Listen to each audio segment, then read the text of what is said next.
Boa noite, senhor presidente. Boa noite. Venho falar de um assunto que é mais de 80% dos meus pronunciamentos, que é sobre educação. Uma coisa que eu vejo um fenômeno acontecendo no país é o fenômeno do desrespeito aos professores em sala de aula. Inclusive, não sei se vocês viram essa semana, um professor foi pego numa emboscada e jogado num penhasco lá no Ceará. E a gente vê essa escalada de violência contra o professor dentro da sala de aula. E, muitas vezes, os pais protegem os filhos que estão lá desrespeitando o professor. Que quando um professor entra em sala de aula, o que o professor tem que fazer? Tem que ter um ambiente saudável para todos os alunos. A indisciplina existe, mas existe uma arte suave que os alunos fazem, que não atrapalha o professor. Existe aqueles que causam grandes transtornos. E aí, os professores são extremamente maltratados. E são cobrados, inclusive, das autoridades de ensino, que dê conta desses estudantes. E, muitas vezes, os pais desses estudantes, que estão tumultuando todas as aulas, eles simplesmente protegem as crianças. E a gente tem um estado de educação onde que ninguém aprende mais nada. Por quê? Porque falta também a autoridade do professor. Imagine um policial, se tivesse gente desrespeitando um policial, como é que ele exerceria a sua função? Um médico desrespeitando. Pontualmente é normal, mas são coisas que são contínuas, o tempo inteiro. Eu vejo em sala de aula, e assim, é uma realidade que aos poucos está se afastando de mim, porque eu estou com outros projetos, estou dando aula em outras instâncias, mas eu fiquei mais de 30 anos em chão de sala de aula e eu vejo a bagunça, alunos altamente indisciplinados, alguns sim podem ter algum transtorno, e eu acho que eles precisam de ser assegurados, ter o apoio deles necessário, mas o ambiente da sala de aula precisa ser adequado. 2 vereadores aqui foram meus alunos, todos eles no EJA, o Canarinho e o Daniel. Era uma sala tranquila de dar aula, era uma sala de educação de jovens e adultos, dava para dar aula tranquilamente, tinha alguns alunos muito bons. Não, ninguém na sala dava trabalho. Alguma arte, algum ruído, isso acontece, faz parte, mas dava para dar aula. Eu acho que todos os professores davam aula lá tranquilamente. Se vê como hoje encontra algumas turmas de educação de jovens e adultos que nem tem mais em Muzambinho, vocês vê como é inacreditável. Uma molecada, às vezes, de 16, 17 anos, hoje no EJA tem que ter 18, no fundo médio, mas no fundamental, 16, 17 anos, e é quase que impossível do professor trabalhar. E, assim, casos de violência contra professores são comuns, e o professor acaba culpabilizado. Eu acho que o direito de ele precisa ser... o direito de sobrepõe o direito de uma sala inteira. Então, peço aos pais, quando o professor reclamar do seu filho, tenta ouvir o que o professor está falando, tenta apoiar o professor. Ele só vai conseguir dar uma boa aula se ele tiver autoridade ali dentro. E proteja os professores contra estudantes indisciplinados. Se seu filho tem algum tipo de problema cognitivo, mental e tudo, eu entendo. Só que aí existe toda uma rede de apoio, professores de apoio, laudos. Inclusive, esses professores de apoio, eles podem tirar a criança da sala de aula quando ela estiver mais agitada e tumultuando, para acalmar a criança e levar a criança de volta. O que não pode é um aluno prejudicar toda uma turma. Então, acho que a gente precisa do apoio dos pais para que os professores... Eu falo, eu estou já em outro momento, mas a maioria dos meus colegas, eu não vejo isso muito na rede municipal, eu vejo isso mais na rede estadual, mas também tem. E assim, na rede municipal tem relatos de picuinhas também, de pai brigando com o professor. Não tem que fazer isso.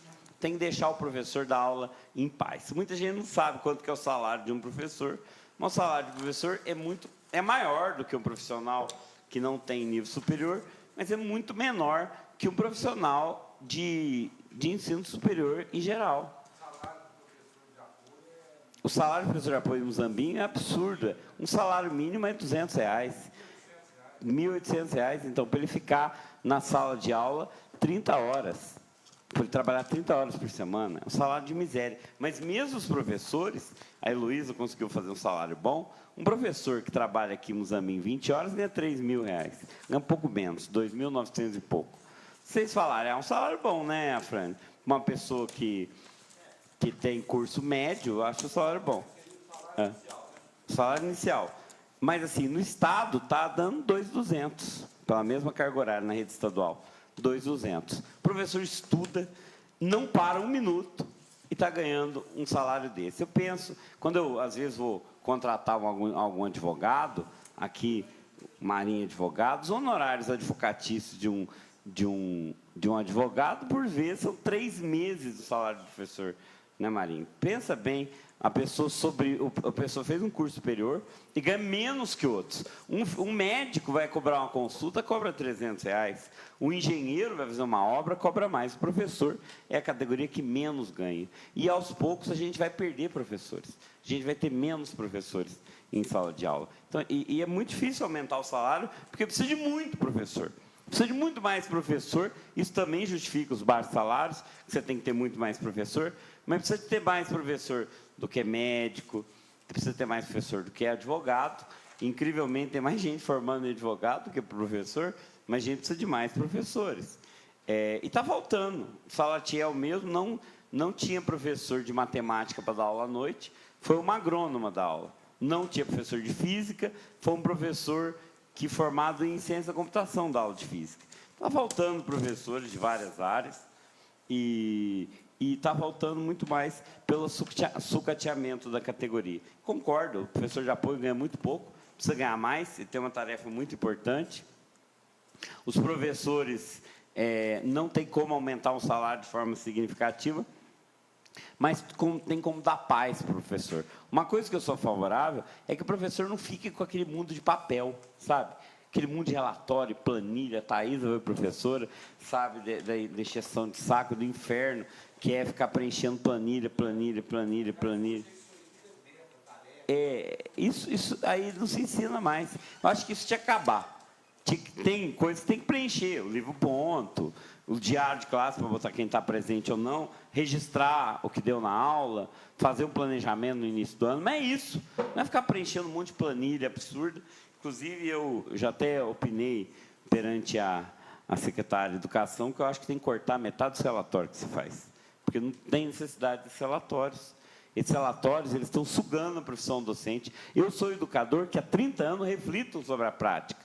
E eu não concordo com essa papelada. Eu não concordo ficar ouvindo picuinha de pai, porque tem pai que vai reclamar de picuinha do professor. O professor estava mexendo no celular durante a aula. Tem pai que tem coragem de ir lá para a diretora de uma escola, falar isso, sabe, é uma besteira, entendeu? E aí se perde tempo com isso. Tem várias coisas assim. Claro que tem situações graves, que tem que ter ação, né?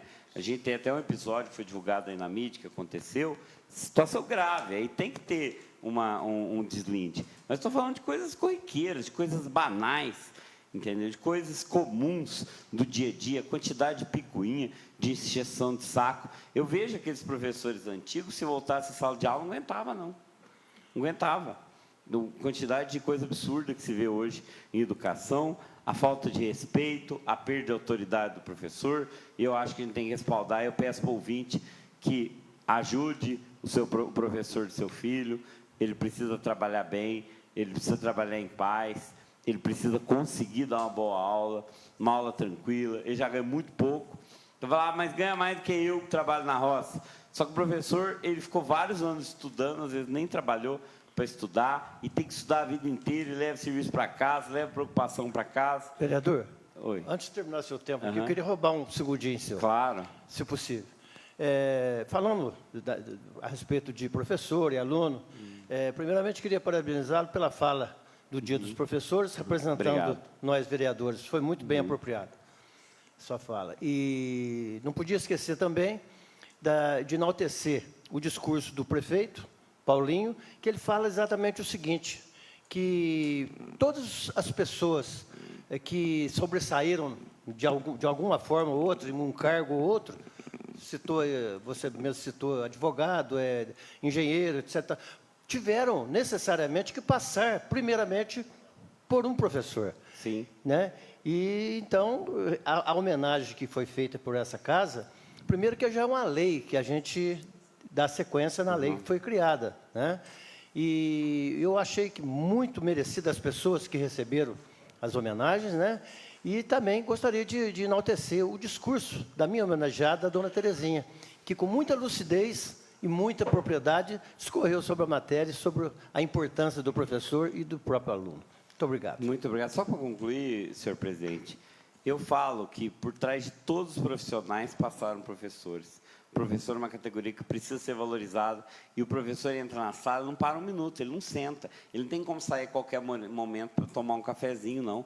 Às vezes, em turmas mais indisciplinadas, tipo o sexto, sétimo ano, ele tem que ficar domando feras durante 50 minutos. Então, ele não para. Professor, eu vejo igual motorista de ônibus circular em capital. Não para um minuto. Entendeu? Eu já ocupei outros cargos, já fui supervisor, diretor. É muito mais flexível do que sala de aula. Sala de aula esgota. E a gente precisa apoiar os professores. Muito obrigado.